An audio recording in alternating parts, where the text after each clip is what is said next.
غریبوں کا بھی دل نہیں کرتا غریبوں سے دوستی کرنے کو، وہ بھی کسی تگڑے بندے سے۔ غریب 3-4 غریب مل کے ایک غریب کی مدد کرنے شروع کرے نا تھوڑی تھوڑی، تو ہمیں وزیروں، مشیروں، ایم پی، ایم این اے کی ضرورت ہی نہ رہے۔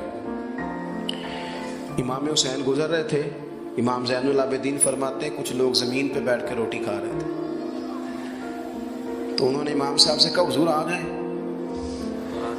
تو امام صاحب گھوڑے سے اترے، زمین پہ بیٹھ گئے، اور جب ان کے ساتھ روٹی کھائی تھوڑی سی، امام علی مقام اٹھنے لگے تو کہنے لگے حضور اور کھائیں، فرمانے لگے قسم بخدا ابھی کھا کے آیا تھا، اور کبھی روٹی کھا کے میں نے فوری طور پہ دوبارہ نہیں کھایا، بیٹھ اس لیے گیا ہوں کہ تمہارا دل نہ ٹوٹ جائے، دل بدست آور کے حج اکبر است۔ عزیز دوستو، غریب پروری، بہادری، اور سب سے بڑی بات یہ کہ قناعت پسندی، تھوڑے پہ گزارا۔ یہ جو ہم روز دکھ سناتے ہیں نا اپنے بیٹوں کے، بیٹیوں کے، پریشانیاں، آزمائیاں ہم نے طاری کر لی۔ میں اکثر کہتا ہوں کسی کی بیٹی اتنا کام نہیں کرتی کہ اس کے ہاتھوں پہ چھالے پڑ جائیں، لیکن حضور کی بیٹی کرتی ہے، محبوب کی شہزادی یہ کام کرتی ہے کہ ہاتھوں پہ چھالے پڑ جائیں۔ نبی پاک صلی اللہ تعالیٰ علیہ وسلم کی شہزادی یہ کام کرتی تھی، ڈیوٹی کرتی تھی ذمہ داری سے۔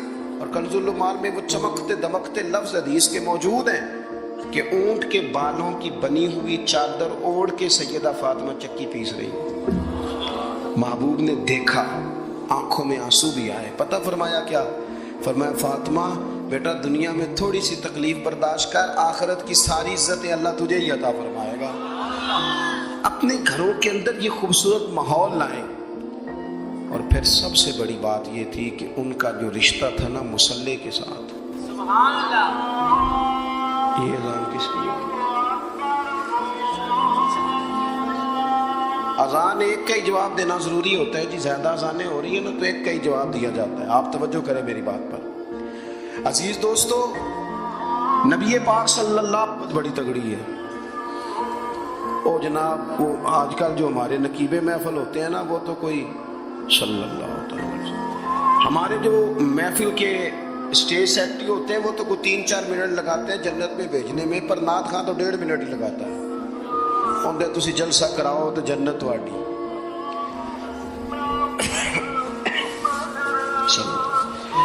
یاد رکھیں کہ نسبت کی مضبوطی ایک بڑی عظمت ہے، اللہ والوں کی نسبت بڑی چیز ہے، اور خدا دے یہ دولت تو یہ بڑی چیز ہے، یہ بڑی چیز ہے۔ یاد رکھ لے میرے عزیز کہ جب آپ کا رشتہ اگر نسبت تگڑی ہے تو عبادت کرنے سے تو اور تگڑی ہو جائے گی، مصلی پہ بیٹھنے سے تو اور مضبوط ہو جائے گی۔ آپ نبی پاک علیہ السلام کے گھرانے کا ترک دیکھیں تو وہ عبادت سے بڑا ان لوگوں کا شغف ہے، اللہ اللہ کرنے سے بڑا ذوق ہے۔ ہم نا پہلے بھی کمزوریاں کافی تھی، پر جب سے موبائل آیا نا، یہ موبائل تسبیح کی جگہ پہ آیا ہے، ہاتھوں میں تسبیح ہوتی تھی جہاں موبائل آئے، مصلی کی عبادت، ریاضت کمزور کر لی ہم نے۔ رسول پاک صلی اللہ علیہ وسلم کا اپنا طریقہ یہ تھا کہ حضرت عائشہ صدیقہ رضی اللہ تعالیٰ عنہ فرماتی ہیں کہ حضور نے ساری رات نماز پڑھی اور قدم شریف میں ورم آ گیا۔ کبھی آیا ہمارے پہ پیروں میں ورم عبادت کر کے؟ ساری رات نماز پڑھی، قدمین شریفین میں ورم آ گیا، اور جب قدموں میں ورم آ گیا نا تو فرماتی ہیں میں نے عرض کی یا رسول اللہ آپ کے تو صدقے اللہ اگلے پچھلوں کے گناہ معاف کرے گا، اور آپ اس قدر زیادہ آہوزاری کرتے ہیں۔ تو نبی پاک علیہ السلام نے فرمایا عائشہ تم نے کہا ہے نا اللہ میرے اوپر بڑا مہربان ہے، اللہ بڑا کریم ہے، اس نے مجھے رسولوں کا امام بنایا ہے، اپنا محبوب بنایا، تم ہی کہہ رہی ہو نا یا رسول اللہ؟ ہاں۔ تو فرمایا پھر میں اپنے رب کا شکر گزار بندہ نہ بنوں؟ حضور کثرت سے عبادت کرتے، سیدہ فاطمہ رات کو زیادہ وقت مصلی پہ گزارتی، حضرت امام حسن اور حسین لمبی عبادت کرتے، 9-10 محرم کی درمیانی رات تھی۔ عمر بن سعد امام علی مقام کے پاس آیا کہ کہنے لگا حسین دو ہی باتیں، یا جنگ کریں گے یا آپ بیعت کریں گے۔ تو امام حسین فرمانے لگے اس طرح کرو، ایک رات کی مہلت دو، صبح بتاؤں گا۔ امام صاحب نے اسے کہا، وہ چلا گیا۔ حضرت عباس بن علی، یہ حضرت علی کے صاحبزادے ہیں، میدان کربلا میں حضرت مولا علی کے 4 اور بیٹے بھی شہید ہوئے، ایک حضرت عباس، ایک حضرت ابو بکر بن علی۔ ایک حضرت عمر بن علی، ایک حضرت عثمان بن علی. یہ نام دیکھو کیسے شاندار. اور یہ نام حضرت علی نے نام رکھے اپنے یاروں کے نام پہ نام رکھے. خلفائے ثلاثہ سے عقیدت بتاتی ہے ان کی کتنی. تو حضرت عباس رضی اللہ تعالیٰ عنہ نے آ کے سیدنا امام حسین کی خدمت میں عرض کی، حضور آپ نے جو فیصلہ کرنا ہے نا سویرے، مجھے ابھی پتہ ہے، آپ نے بیعت تو کرنی نہیں، ہونی تو جان گئے. تو یا رسول اللہ صلی اللہ علیہ وسلم، اے امام علی مقام رضی اللہ تعالیٰ عنہ، آپ نے رات کی مہلت کیوں لی؟ یہ عجیب لوگ ہیں، پتہ نہیں کیا سوچیں کہ مہلت لینے کی کیا ضرورت تھی. کہ میری بات یاد رکھنا جو عرض کر رہا ہوں. امام حسین فرمانے لگے، عباس تیرا کیا خیال ہے، سوچنے کے لیے ٹائم لیا ہے؟ تو حضور پھر کس لیے لیا ہے؟ تو کیا جملے ہیں امام حسین کے. فرمانے لگے، عباس تجھے پتہ ہے نا مجھے سجدوں سے بڑا پیار ہے، سبحان اللہ، سجدوں سے پیار ہے، دعاؤں سے پیار ہے، عبادت سے پیار ہے. میرا دل کرتا ہے ایک رات رہ گئی ہے میں رج رج کے سجدے کروں، اپنے مالک کے حضور اپنی پیشانی رکھوں، خوب دعائیں مانگوں. تو ان کا تو عبادت سے اتنا شغف تھا. آخری بات سنیں، یزید تو ظاہری طور پر کلمہ بھی پڑھتا تھا، سارے کام کرتا تھا. امام حسین کیوں نکلے اس کے خلاف؟ اس لیے کہ فاسق و فاجر تھا، شرابی بدکار تھا. صحیح بتانا، صحیح. اس بندے کی جیب میں خود ڈھیر سارے گندے گانے ہوں. وہ امام حسین کے نام کی ایک دیگ پکا لے تو امام حسین خوش ہو جائیں گے؟ جو وہاں لڑکیوں کے اسکول کالج کے سامنے روز کھڑا ہو، وہ کہے کہ میں نے 6 نعرے پورے لگائے امام حسین کے نام کے، تو امام حسین خوش ہو جائیں گے؟ امام حسین کی کاز کیا ہے؟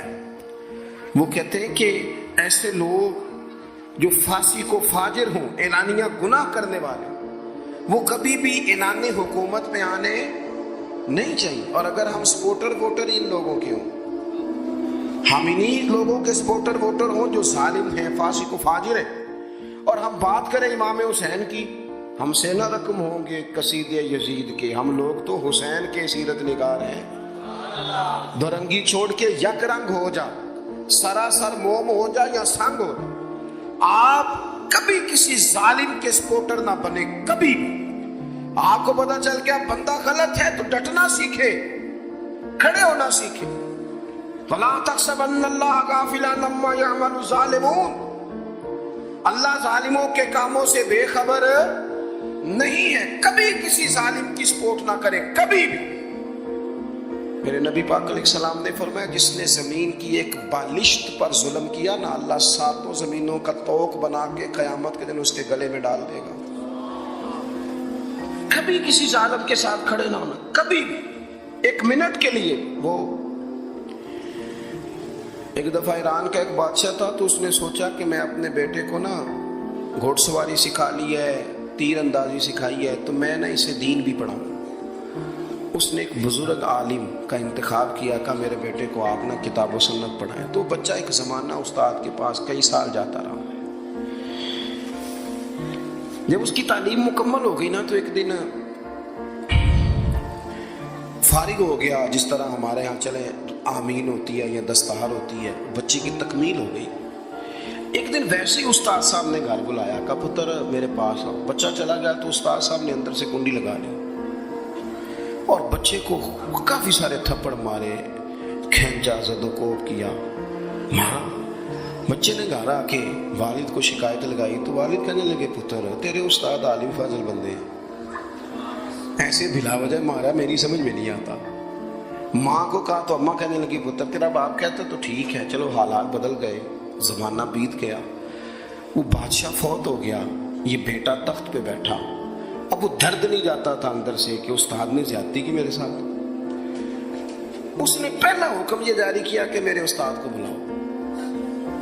استاد بڑے بوڑھے ہو گئے تھے، ضعیف تھے، چھڑی پہ جھکے ہوئے. 2 بندے لے کے آئے، استاد جی کو کھڑا کیا، استقبال کیا، کرسی بھی دی. کہنے لگا، استاد جی ناراض نہ ہونا، میں بے اختیار تھا، آپ سے پوچھ نہیں سکا، آج میں نے پوچھنے کے لیے بلایا ہے، میرا قصور کیا تھا؟ استاد صاحب نے یوں آنکھیں کھولی، کہنے لگے، پتر یہ جو آج دن آیا نا، اسی دن کے لیے مارا تھا. یہ جو آج دن آیا ہے نا، اسی دن کے لیے تیری پٹائی کی تھی. کہا استاد جی کیوں؟ کہنے لگے، پتر کتنے کو سال ہو گئے مار کھائی کو، کہا کو 13-14 سال ہو گئے، بھولی تو نہیں نا زیادتی؟ کہا جی بھولی نہیں۔ فرمانے لگے اس لیے ہی تجھے مارا تھا کہ ایک نہ ایک دن تو نے باپ کی جگہ پہ بیٹھنا ہے، پتر خیال رکھنا اگر میں نے تیرے ساتھ کوئی زیادتی کی تھی، تجھے 14 سال نہیں بھولی، تو بھی کسی کے ساتھ نہ بھوک کر بیٹھنا، اسے قیامت تک نہیں بھولے گی۔ اور ایک عدالت صبح قیامت بھی لگے گی، پھر وہاں جواب دینا ہے، ثم لتسألن یومئذ عن النعیم۔ جو تمہیں اقتدار کی نعمت ملی ہے اس کا خیال رکھنا، اللہ تعالیٰ حساب لے۔ میرے دوستوں کبھی بھی ظالم کو، امام مالک مسئلہ بیان کر رہے تھے، فرمایا ظالموں کا مددگار